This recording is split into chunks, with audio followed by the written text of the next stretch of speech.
사랑하는 이글스필드 가족 여러분, 1월 16일 토요일 아침입니다. 오늘도 좋으신 우리 주님의 손길이 여러분 모두와 함께 하시기를 소망합니다. 오늘 이 아침에 우리에게 주시는 하나님의 말씀은 누가복음 6장 12절에서 26절까지의 말씀입니다. 누가복음 6장 12절에서 26절까지의 말씀입니다. 제가 본문을 읽겠습니다. 이때 예수께서 기도하시러 산으로 가사 밤이 새도록 하나님께 기도하시고 밝음에 그 제자들을 부르사 그 중에서 12를 택하여 사도라 칭하셨으니 곧 베드로라고도 이름을 주신 시몬과 그의 동생 안드레와 야고보와 요한과 빌립과 바둘로메와 마테와 도마와 알페오의 아들 야고보와 셀롯이라는 시몬과 야고보의 아들 유다와 예수를 파는 자 될 가룟 유다라. 예수께서 그들과 함께 내려오사 평지에 서시니 그 제자의 많은 무리와 예수의 말씀도 듣고 병고침을 받으려고 유대 사방과 예루살렘과 두로와 시돈의 해안으로부터 온 많은 백성도 있더라. 더러운 귀신에게 고난받는 자들도 고침을 받은지라. 온 무리가 예수를 만지려고 힘쓰니 이는 능력이 예수께로부터 나와서 모든 사람을 낫게 함이로라.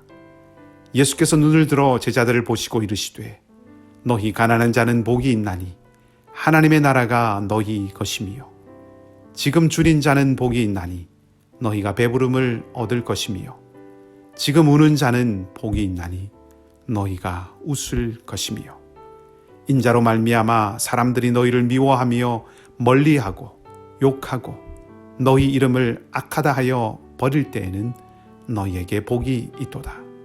그날에 기뻐하고 뛰놀라. 하늘에서 너희 상이 큼이라. 그들의 조상들이 선지자들에게 이와 같이 하였느니라. 그러나 화 있을진저 너희 부요한 자여 너희는 너희의 위로를 이미 받았도다. 화 있을진저 너희 지금 배부른 자여 너희는 줄이리로다. 화 있을진저 너희 지금 웃는 자여 너희가 애통하며 울리로다. 모든 사람이 너희를 칭찬하면 화가 있도다. 그들의 조상들이 거짓 선지자들에게 이와 같이 하였느니라. 아멘. 12제자를 선택하신 이야기와 복과 또 화를 선포하신 예수님의 이야기가 기록되어 있습니다. 오늘은 이 중에서 제일 앞부분에 나온 12제자를 선택하시는 이야기만 이 기도와 관련지어서 함께 생각해 보려고 합니다. 우리는 무엇인가 중요한 일이 있을 때 기도하지요. 밤새 기도한다고 하면 아마도 정말로 중요한 중차대한 문제가 있나 보다 이렇게 짐작해 볼 것입니다. 예수님께서 기도하셨습니다. 밤새 기도하셨습니다. 그것도 홀로 기도하셨습니다. 산으로 가셨다고 하셨는데 사람들로부터 떨어져서 혼자 계신 것이죠. 마치 모세가 시내산에 혼자 올랐듯이 예수님도 이 세상과 떨어져서 하나님과 깊이 있는 시간을 가지셨다라고 하는 생각을 하게 합니다. 무엇이 예수님으로 하여금 이렇게 밤을 지새우며 기도하시게 했을까요? 13절을 보면 예수님께서 왜 기도하셨는지를, 무엇을 기도하셨는지를 짐작할 수 있게 해줍니다. 밝음에 그 제자들을 부르사 그 중에서 12를 택하여 사도라 칭하셨으니, 날이 새자 예수님은 제자들을 부르시고 그 가운데서 따로 12명의 사람들을 선택하셨습니다. 17절 말씀을 보면 수많은 예수님의 제자들이 있었다는 것을 알죠. 그들 중에 12명을 선택하신 것입니다. 밤새 기도를 마치신 예수님께서 아침에 하신 일이 이렇게 사람을 택하신 것이기 때문에 기도하신 이유는 누구를 택할 것인가 라고 하는 그 문제를 포함한 사람을 두고 기도하신 것이라고 생각해 볼 수 있습니다. 말하자면 밤새워 기도하신 그 예수님의 기도 속에는 사람이 들어있었다 하는 것이죠. 예수님께서 아침에 그저 눈에 보이는 대로 12명을 세우지는 않으셨을 것입니다. 아마도 밤새 기도하시는 그 기도 안에 수많은 사람들이 떠올랐다가 또 사라지고 그랬겠지요. 한 사람 한 사람 떠올리고 생각하면서 하나님과 깊이 교제하시면서 결정하셨을 것입니다. 여러분, 우리의 기도 안에 무엇이 있습니까? 중요한 기도의 제목들, 긴급한 기도의 제목들이 많이 있지요. 그것과 함께 사람이 우리의 기도 안에, 우리의 마음 안에 들어있나 하는 것입니다. 어떤 분이 이런 말씀을 하시는 것을 들은 적이 있습니다. 우리는 불의 앞에서는 한마디도 하지 못하면서 불이익 앞에서는 잡아먹을 듯이 달려든다. 내 이익, 내 유익에 민감하지 않는다면 사람이 아니겠지만 그것에만 사로잡혀 있다면 그 또한 불행일 수 있겠다 하는 그런 마음이 듭니다. 우리의 기도 안에는 이익과 손해의 문제가 들어있는지 아니면 사람을 품는 마음이 들어있는지를 저 스스로에게도 또 여러분에게도 여쭈어보고 싶습니다. 오늘날의 문제는 사람을 잃어버리는 데 있습니다. 사람이 교회에 오고 안 오고 떠나고 머물고의 문제가 아닙니다. 2017년 노벨 경제학상을 수상한 시카고 대학의 리처드 탈러 혹은 세일러라기도 하는데, 이 탈러 교수는 소위 행동 경제학자입니다. 쉽게 말하면 이제까지의 경제학이 주로 바라보았던 것은 시장, 제도, 이 시스템이었는데, 이 행동 경제학자들에 의해서 그 관심이 사람에게로 넘어가고 있는 것이죠. 제도가 중요하지 않다는 것이 아니라 가장 중요한 변수인 사람과 그 사람의 선택, 사람의 성향, 이런 부분들을 고려하지 않은 채 경제, 또 시스템, 시장 이런 것들을 연구했기 때문에 그동안의 경제학은 늘 제도를 고치는 데만 골몰했고 그것이 문제였다라고 하는 것을 이제 이들이 발견하게 된 거죠. 그래서 이제는 그 관심을 사람 자체로 옮기게 되었다는 것입니다. 물론 이 한두 번의 노벨상으로 전체 흐름이 바뀌거나 하는 것은 아니지만 주목할 만한 것은 문제는 이 제도나 시스템에 있는 것이 아니라 사람이라고 하는 것을 이제 이 경제학의 영역에서도 발견해 나가기 시작했다 하는 데 의의가 있는 것입니다. 신앙 공동체도 그러하다고 생각합니다. 신앙 공동체도 사람이 중요합니다. 아니, 하나님 아닌가? 신앙 공동체는 하나님 중심인데 사람을 강조하는 것은 인본주의가 아닌가 하는 생각을 하실 수도 있습니다. 옳습니다. 하나님이 중심이십니다. 그러나 분명한 것은 하나님은 한순간도 사람과 사람들의 공동체를 소홀히 여기시거나 또 거기로부터 관심을 돌려버리신 적이 없으시다는 것입니다. 진정 하나님 중심이라면 사람을 무시하지 않는다는 것입니다. 어제 묵상했던 안식일에 대한 것도 같은 맥락이지요. 자, 다시 본문으로 돌아오십시다. 예수님의 기도 안에는 사람이 있었습니다. 사람이 있다는 것이 무엇인가요? 나도 우리 아들 위해서, 우리 딸 위해서, 우리 부모님 위해서 기도하는데, 내 남편, 내 아내 위해서 기도하는데 내 기도에 사람이 있는데 무슨 말인가요? 하실 수 있습니다. 기도에 사람이 있다는 것은 그저 내 기도 제목 안에 들어있는 사람들의 형통함을 구하는 것, 그 이상이 있어야 한다는 것입니다. 아니, 형통함을 구하되 하나님이 함께 하시는 그 참된 형통함을 구해야 하는 거죠. 그리고 그 지경이 넓어져 가야 합니다. 나 자신에게서, 또 내 가족에게서, 구역으로, 교회로 이 땅으로, 세계로, 열방으로 그 지경이 넓어져 가야 합니다. 특별히 사람들의 아픔을 품고 헤아릴 수 있어야 합니다. 어느 초등학교에서 학생들에게 생각하는 과제를 내주었다고 합니다. 초등학교 저학년 학생들에게 이 생각하는 훈련을 시키기 위한 그런 이유였던 것 같습니다. 사진이 한 장 제시되고 있었는데 그 사진에 보면 머리는 크고 팔다리는 마치 이 나무 가지처럼 야윈 그런 아이의 모습이 담겨 있었습니다. 남루한 옷차림의 아이는 길모퉁이에 쪼그리고 앉아 있고 땅에 떨어진 방부스러기 같은 것을 주워 먹고 있습니다. 지시문은 이렇습니다. 내 자신을 그림 속의 아이와 비교해 봅시다. 나는 얼마나 행복한 사람인지 이유를 들어서 설명해 봅시다.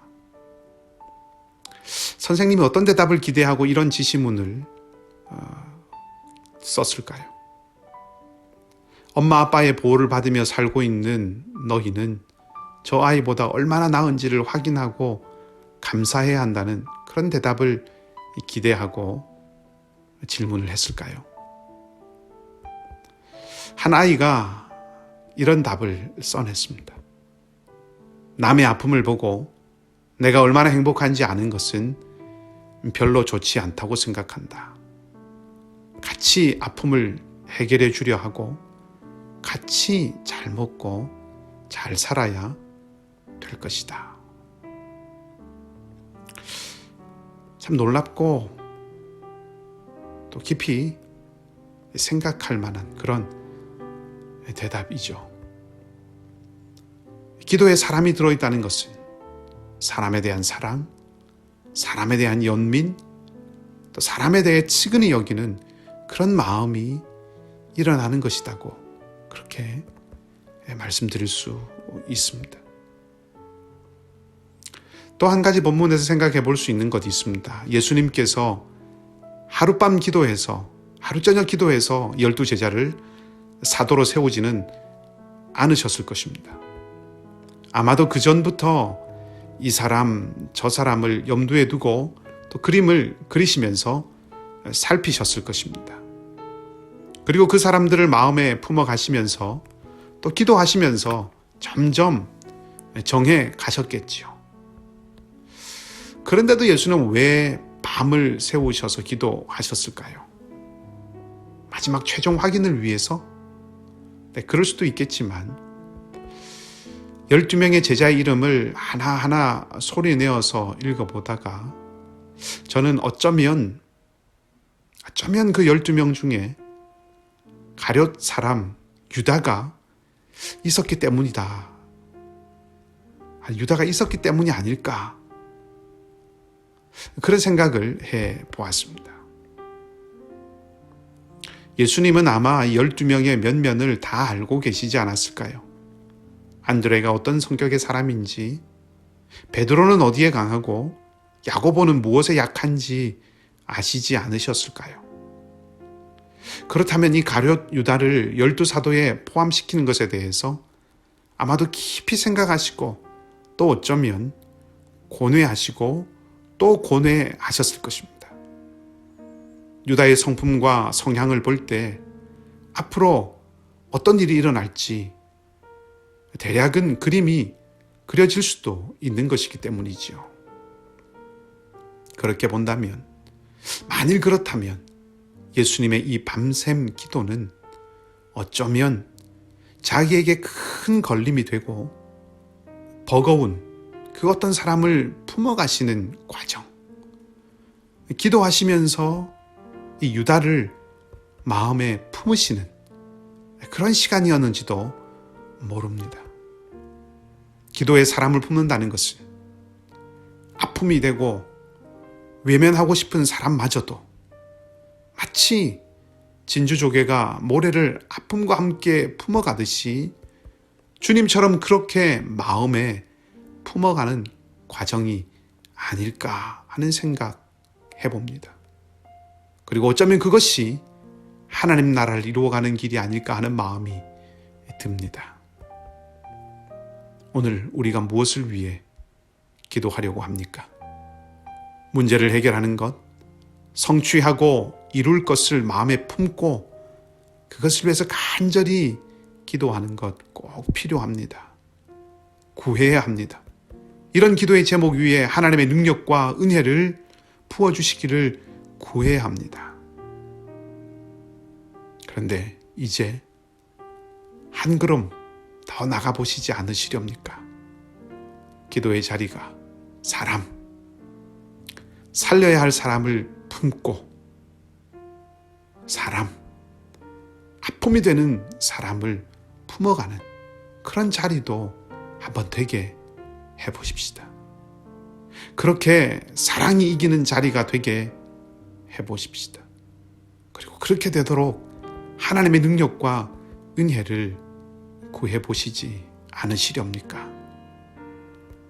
우리 주님께서 하나님께서 주신 사명을 온전히 이루어가는 그 길에 아픔이지만 함께 가야 할 그 유다를 품으시고 걸으신 것을 기억하고 그래서 마침내 하나님의 뜻을 온전히 이루신 것을 기억하고 우리의 기도도 또 우리의 기도의 자리도 그렇게 주님처럼 함께 가야 할 이들을 온전히 마음에 품는 기도와 기도의 자리가 되기를 소망해 봅니다. 오늘도 주님의 마음이 저와 여러분 우리 안에 충만하기를 간절히 소망합니다. 함께 기도하겠습니다. 우리의 기도를 들으시는 살아계신 하나님, 주님이 밤새워 기도하신 이유가 12를 따로 세우기 위한 일이었음을 가만히 생각해 봅니다. 예수님께 필요한 사람을 골라 세우시는 일이 아니라 하나님 나라를 위해서 함께할 사람들을 마음에 품으셨던 시간이었고 유다 또한 그 기도 가운데 있었음을 생각해 봅니다. 하나님, 우리의 기도 안에는 함께 해야 할 사람들이 늘 들어있는지, 부담이고 어려움이고 거리끼는 이들을 품기 위한 씨름이 있는지, 그것을 위해 은혜를 구하고 있는지를 다시 돌아봅니다. 우리의 문제를 해결하고 우리의 유익을 위해서는 은혜와 능력을 구하지만 우리의 유다를 위해서는 구하지 않는 우리의 약함과 좁은 속을 주님 앞에 정직하게 고백합니다. 사랑의 하나님, 당신의 그 한량없는 사랑과 자비와 긍휼하심을 부어주시고 또 우리 안에 품게 해주셔서 주님 닮은 기도, 주님을 따르는 간구의 사람들이 되게 하여 주시옵소서. 기도 안에, 우리의 기도 안에 사람과 사람에 대한 연민과 자비가 늘 흐르게 하시고 모두의 평안, 모두의 샬롬을 구할 수 있는 너른 마음을 허락하여 주시옵소서.